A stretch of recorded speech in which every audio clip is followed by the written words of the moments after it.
बिस्मिल्लाहिर्रहमानिर्रहीम। शुरू करता हूँ अल्लाह के नाम से जो बड़ा मेहरबान निहायत रहम करने वाला है। दोस्तों, तुर्की में मौजूद नन्हे शहजादों की सैकड़ों कब्रें इस बात की गवाही देती हैं कि 600 साल बरसरे इक्तिदार रहने वाली इस अजीम सल्तनत उस्मानिया की बुनियादें भी खून से रंगी गई हैं और सल्तनत की बका की खातिर हर तख्त नशी होने वाले बादशाह ने अपने बाकी भाइयों को कत्ल करवाया और एक दिन में 19 शहजादों के जनाजे भी उठे। दोस्तों, उस्मानी सुल्तान अपने भाइयों को क्यों कत्ल करवा देते थे, इस रस्म का आगाज कैसे हुआ और किस सुल्तान ने अपने भाइयों को ना मरवा कर इस रिवायत को खत्म किया, आज की इस वीडियो में हम आपको सल्तनत उस्मानिया की मुतनाज़िर तरीन रस्म भाइयों के कत्ल की मुकम्मल दास्तान आपको सुनाएंगे। लेकिन दोस्तों, उससे पहले जो लोग चैनल पर न्यू हैं, वीडियो को लाइक करके चैनल को सब्सक्राइब जरूर करें। तो चलिए बताते हैं। दोस्तों, ये जनवरी 1595 का एक दिन था जब सल्तनत उस्मानिया अपने उरूज पर थी। ये वो वक्त था जब उस वक्त की सुपर पावर का इक्तिदार सुल्तान मुराद सालिस के इंतकाल पर उनके बेटे मोहम्मद को मिल चुका था, जो अब सुल्तान मोहम्मद सालिस था। मगर उस दिन को तारीख में जिस वजह से याद रखा जाता है, वो शायद इस्तांबुल में शाही महल में नए सुल्तान की आमद से ज्यादा वहाँ से 19 शहजादों के जनाजों का निकलना था। ये जनाजे नए सुल्तान महमद सोंग के भाइयों के थे, जिन्हें सल्तनत में उस वक्त के राइज भाइयों के कत्ल की शाही रिवायत के तहत नए सुल्तान के तख्त पर बैठते ही बारी बारी गला घोंट कर हलाक कर दिया गया था। दोस्तों, शहजादों को एक एक करके सुल्तान के सामने लाया गया। उनमें से उम्र में सबसे बड़े शहजादे ने, जो खूबसूरत और सेहतमंद जिसामत का मालिक था, इल्तिजा की कि ए मेरे आका, मेरे भाई जो अब मेरे वालिद की जगह हो, मेरी जिंदगी इस तरह मत खत्म करो। गम से निढाल सुल्तान ने अपनी दाढ़ी नोच ली, मगर जवाब में एक लफ्ज न बोला और सारे शहजादों को कत्ल करवा दिया। दोस्तों, सुल्तान मुराद सोम के जनाजे के एक दिन बाद ही उनके 19 शहजादों के जनाजे के मौका पर इस्तांबुल के शहरियों की दुगनी तादाद बाहर आई और हर आंख अश्क बार थी। दोस्तों, अगर 1595 से 21 बरस पीछे जाएं तो मालूम होगा कि सुल्तान महमद सोम के वालिद सुल्तान मुराद सोम की हुक्मरानी का पहला दिन भी मुख्तलिफ नहीं था और उन्हें भी ऐसे ही मुश्किल फैसले का सामना करना पड़ा था। सुल्तान मुराद के वालिद सल्तनत उस्मानिया के 11वें सुल्तान सलीम सानी का साल 1574 में 50 बरस की उम्र में इंतकाल हो गया। सल्तनत की बागदौड़ उनके सबसे बड़े बेटे मुराद सोम के हाथ आई, जो अपने बाद वाले भाई से 20 साल बड़े थे और उनकी जाननशीनी से बज़ाहिर किसी को खतरा नहीं था, मगर फिर भी उन्होंने अपनी तख्त नशीनी पर अपने सब भाई मरवा दिए, जिन्हें फिर अपने वालिद सुल्तान सलीम सानी के पहलू में दफन किया गया। दोस्तों, सुल्तान मुराद सोम जो बहुत रहम दिल थे और खून बहाना बर्दाश्त नहीं कर सकते थे, उन्होंने 18 घंटे इंतजार किया। उस दौरान वो तख्त पर बैठे और न ही शहर में इसका ऐलान किया और अपने 9 भाइयों की जान बचाने के तरीकों पर गौर करते रहे और सल्तनत उस्मानिया के कानून की खिलाफ वर्जी के डर से उन्होंने रोते हुए अपने एहलकारों को शहजादों का गला घोंटकर उन्हें हलाक करने के लिए भेज दिया और उस काम के लिए उन एहलकारों के इंचार्ज को अपने हाथों से 9 रुमाल दिए। सुल्तान मुराद और सुल्तान महमद के भाइयों की छोटी छोटी कब्रें बताती हैं कि सल्तनत में इस अफरा तफरी से बचने की कीमत अदा की गई, जो अक्सर किसी नए सुल्तान की तख्त नशीनी के वक्त पैदा होती थी। दोस्तों, दर्जनों शहजादों और शहजादियों की हलाकत की काबिल जिक्र बात यह है कि ये शहजादों का मारे जाना किसी बगावत या किसी और जुर्म का नतीजा नहीं था, बल्कि इनमें से कुछ तो गलती करने के काबिल भी नहीं थे। दोस्तों, जिस कानून या रिवायत के तहत इन शहजादों या शहजादियों को कत्ल किया गया, इसकी बुनियाद तकरीबन 100 साल पहले 15वीं सदी में सुल्तान मोहम्मद सानी अल मारूफ सुल्तान मोहम्मद फातेह के दौर में रखी गई थी, जिन्होंने साल 1481 में अपने मौत से चंद दिन पहले हिदायत दी, जिसके तहत नया सुल्तान अपने भाइयों को कत्ल कर सकता था। सुल्तान मोहम्मद सानी ने अपना जानशीन नामजद नहीं किया था, मगर उन्होंने अपने इंतकाल से कुछ साल पहले जानशीन के बारे में अपने ख्यालात का इजहार किया, जिसमें उन्होंने ये कहते हुए भाइयों को मारने की बाकायदा इजाजत दी कि उनका जो भी बेटा सुल्तान बने वो ठीक करेगा अगर वो दुनिया की बेहतरी के लिए बाकियों को हलाक कर देता है। दोस्तों, किसी शहजादे के मारे जाने के लिए किसी शहजादे का गलत करना जरूरी नहीं था और कई बार सिर्फ इस खतरे की बुनियाद पर हलाकत को जायज समझा गया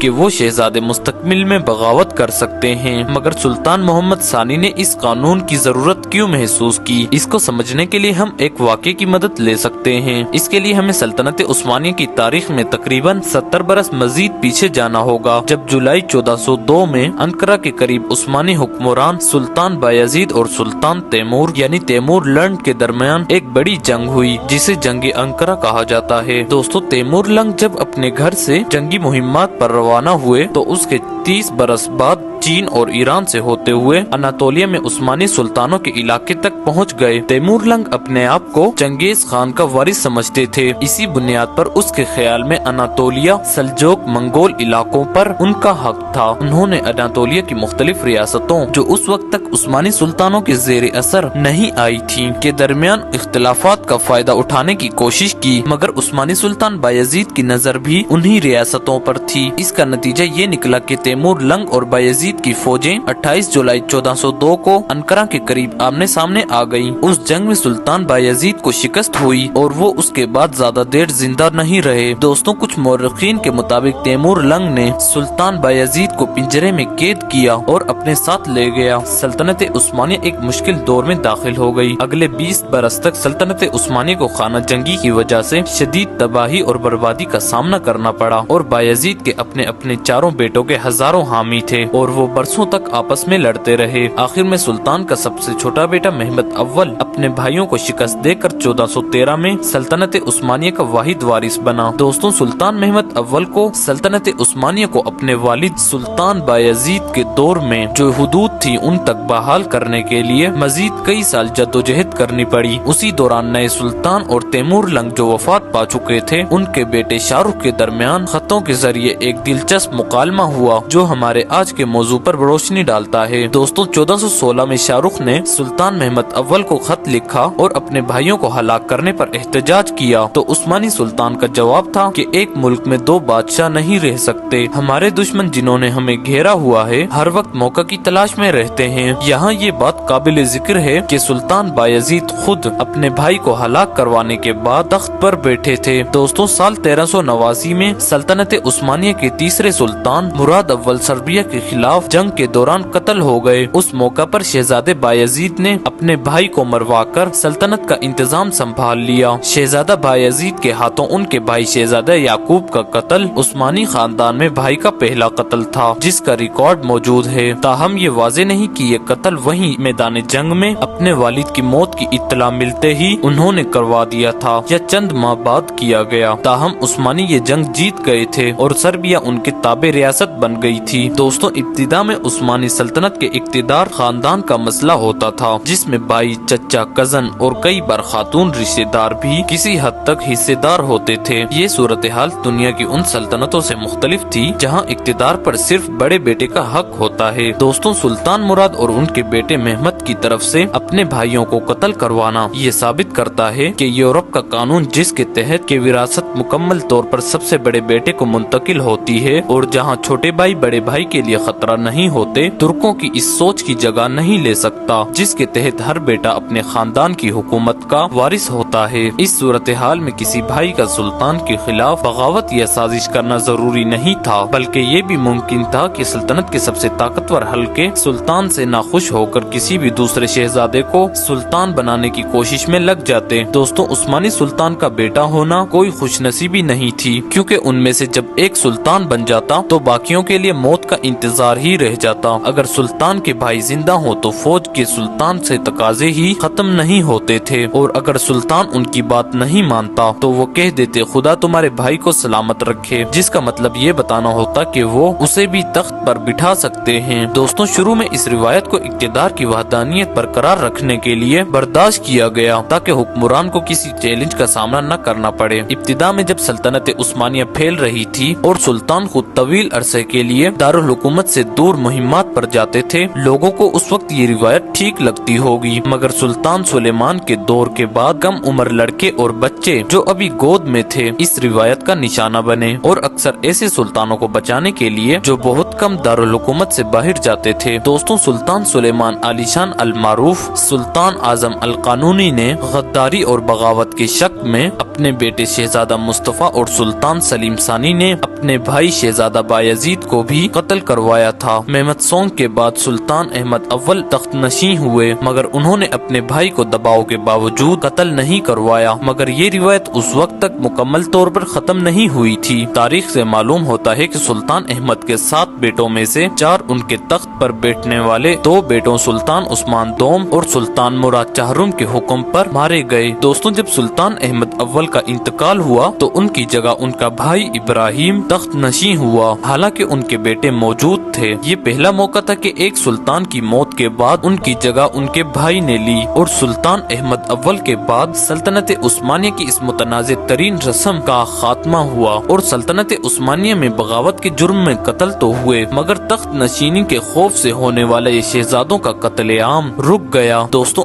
आज के लिए इतना ही। मिलते हैं अगली वीडियो में, तब तक के लिए अल्लाह हाफिज।